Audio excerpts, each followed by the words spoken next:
O aborto, por exemplo, não pode ser abordado sem que haja imediatamente posições radicais, altercações, insultos, desafios e uma série de posições e manifestações altamente emocionais.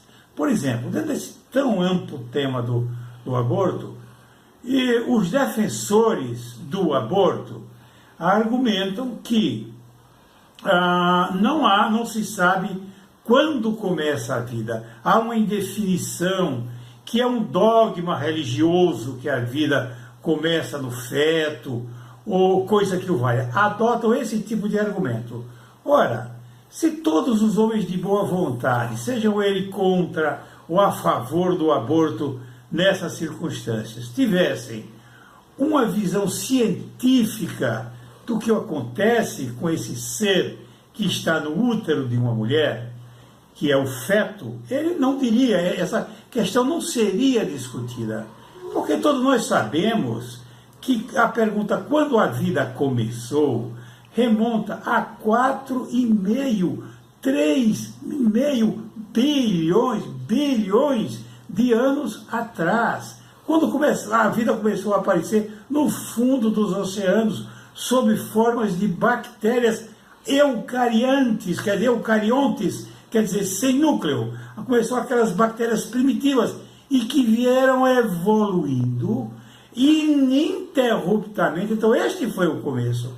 Um ser gerando o outro ininterruptamente, até que este feto apareceu no abdômen desta mulher. Ele foi concebido por uma junção do óvulo, que é uma célula viva, e do espermatozoide, que é uma célula viva, há 3 meses atrás, digamos. Então, no momento da junção desses dois ovos, dessas duas células, óvulos e ovário, se nidou o ovo. Isso é algo absolutamente incontestável. Então, essa pergunta, a vida, quando apareceu a vida no feto, é um simples ruído, não tem nada a ver. E as pessoas se prendem nessas e em outras baboseiras semelhantes para dizer, tanto defendendo a condição da mulher de escolher abortar, como condenando essa condição.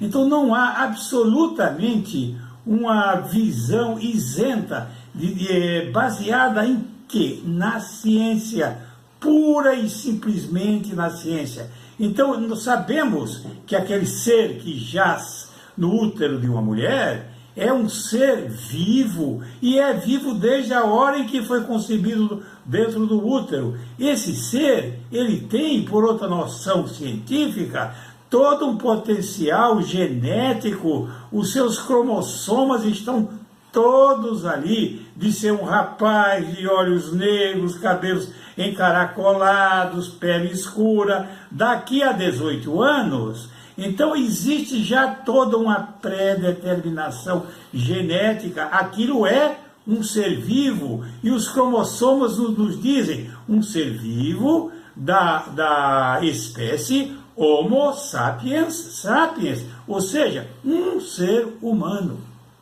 Então isso é absolutamente fundamental para que se possa começar a discutir um tema deste tipo tão contundente como o aborto, de uma forma racional. Agora, há justificativa para que este ser vivo humano seja dilacerado por uma cureta? Pode haver.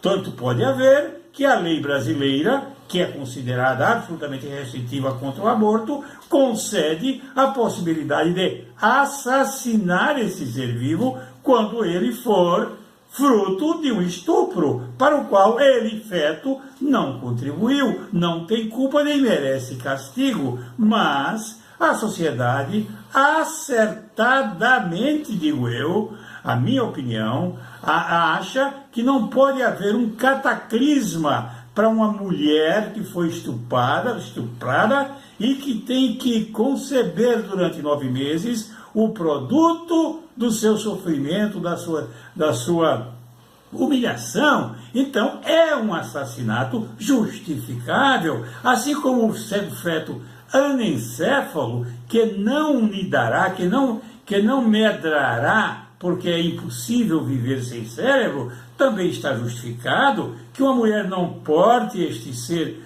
dentro do seu útero durante 9 meses.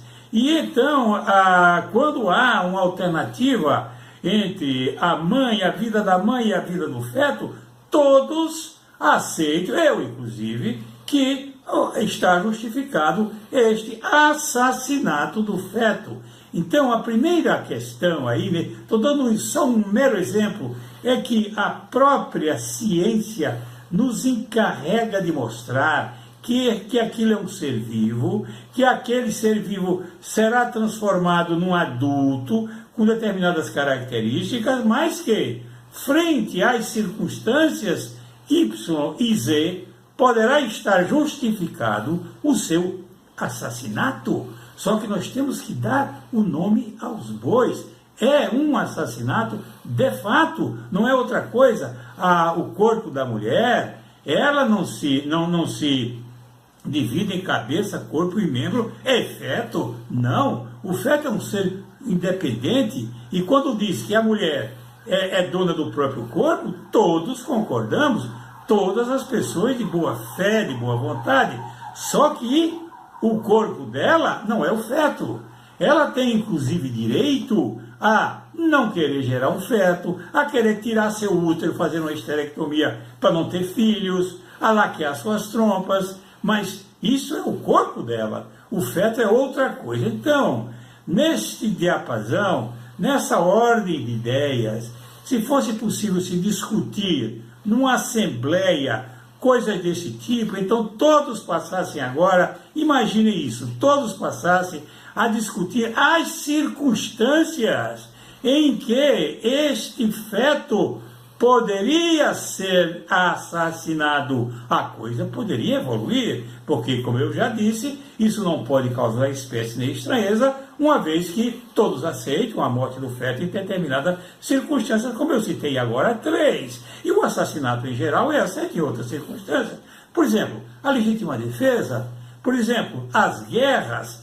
Então, estão aí elencadas várias circunstâncias. Agora, se não se chega sequer a esse nível, começa a se discutir que aquilo que está dentro do útero da mulher é uma coisa que não sabe quando começou a ter vida, que a mulher tem o direito do próprio corpo, então, portanto, o feto é o seu corpo e ela tem direito a matá-lo. Nessa ordem de ideias, jamais se chegará a lugar nenhum.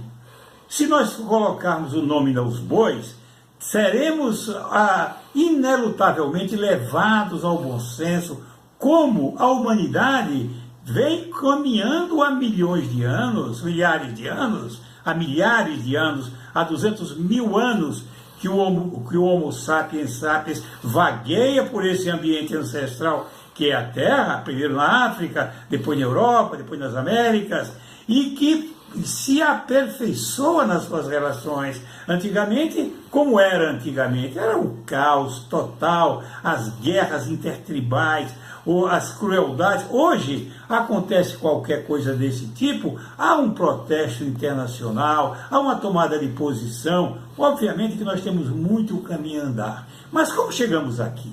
Chegamos aqui através do iluminismo, através da ciência, mostrando que as coisas não eram daquela maneira supersticiosa que os seres humanos encaravam, e sim eram fruto de um desenvolvimento natural, da natureza, que a ciência poderia, a pouco e pouco, ir desvendando e nos mostrando os caminhos a tomar. Temos que confiar mais em nós mesmos e na nossa bondade e na nossa sensatez para aceitar esse tipo de atitude que nós teremos de apoiar. Eu, pessoalmente, não sou contra nem a favor de que se pratique o aborto. O que eu gostaria muito é que houvesse uma discussão ampla e isenta, vendo os fatos em si, que poderíamos chegar à conclusão que em determinadas circunstâncias, que não só essas 3, o aborto pode ser justificado. Pronto, agora eu quero ver isso.